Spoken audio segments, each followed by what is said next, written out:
Genesis 2 is only 4 days away, and there is so much information and hype going around relating to the DLC that I've decided to compile it into one short video. Just in case you guys want a quick summary on the new map.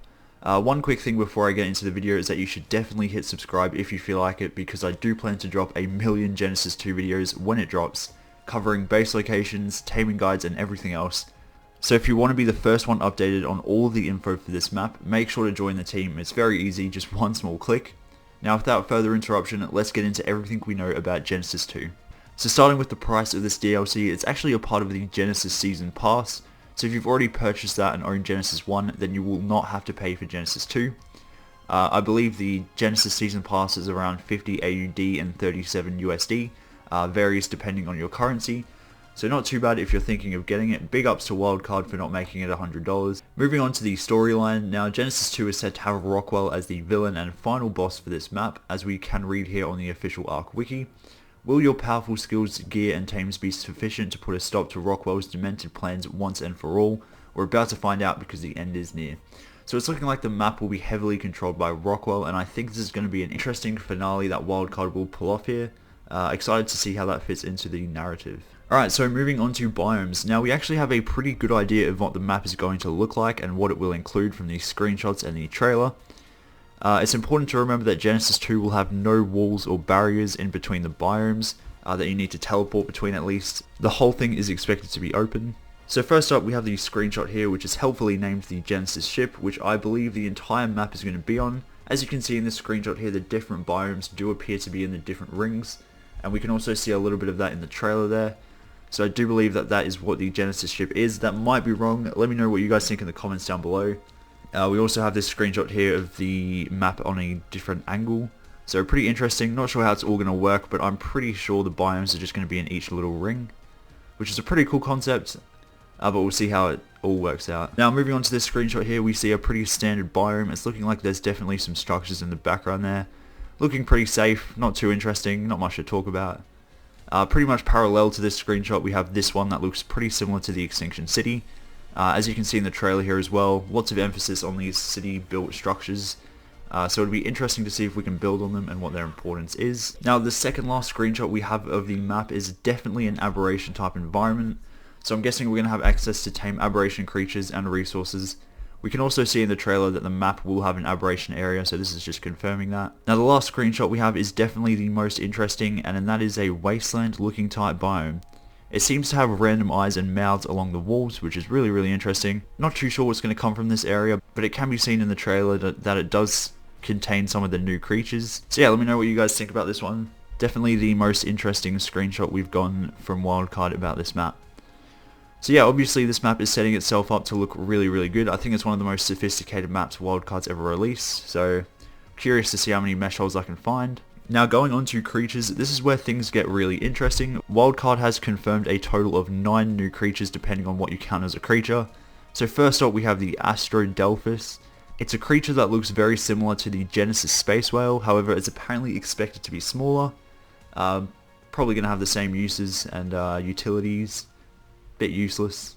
Next we have the Exomech. It's arguable if you can count this as a creature, but it does bear a very similar resemblance to the original mech. So most likely this is just an updated better version. It looks like it's going to have a lot of the same abilities, so that's pretty cool to see. Next we have the Maywing, the strange platypus with wings, crossbreed type thing. Not sure how evolution let this thing survive. It's quite oblong. We can see in the screenshots that it is a rideable creature, which is quite exciting to see. Definitely a new flyer to the game.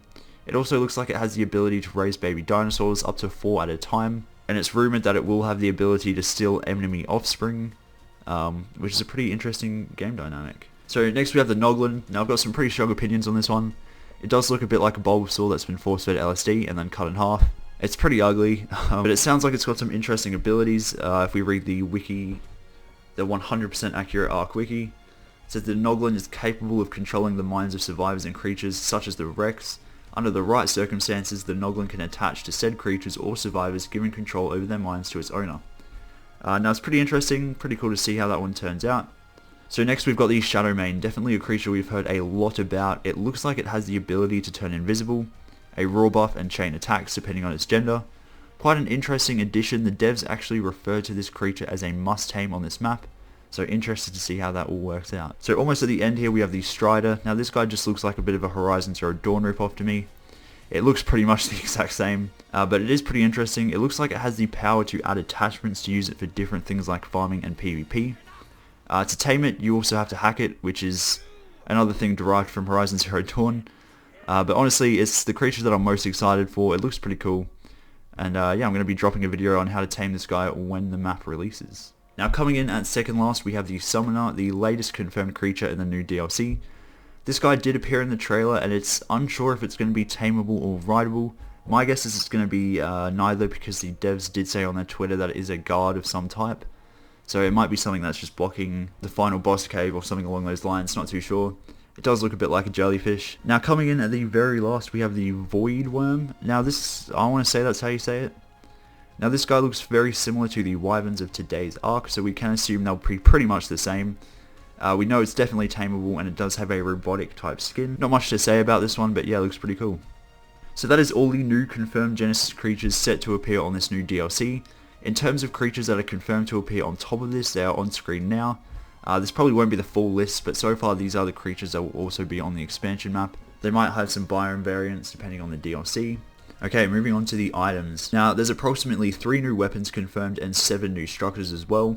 They're all pretty self-explanatory, so I'm going to gloss over this section of the video to save time. But so far confirmed is the minigun, the tech bow, the tech pistol, the ammo box, the canoe, the egg incubator, the hover sail, the loadout mannequin, the security system, and the tech cropper. So some areas of interest: the ammo box is actually capable of auto-filling turrets when they lose ammo, or when ammo is placed in the box. It sounds like it's going to be pretty OP for base defense, but quite interesting. Another cool thing is the egg incubator, which can hold up to 10 eggs at a time and actually analyze the expected stats and color of the creatures before it hatches, so people can determine if they want to hatch it or not. Really, really cool. I think that would be quite useful. And one more interesting thing is the hover sail, which is actually a vehicle that can be ridden by 2 survivors at a time.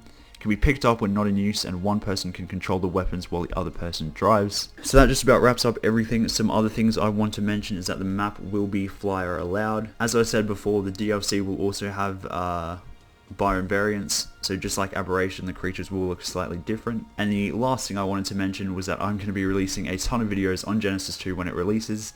So if you want to look forward to that, make sure to subscribe and like the video. Planning on doing a resource guide, multiple base locations, taming guides, and a solo series, so expect a lot of future content. Hope you guys are hyped for this as much as I am. It's only 4 days away, so I'll see you guys there. Thanks so much for watching. I will see you all on the next one.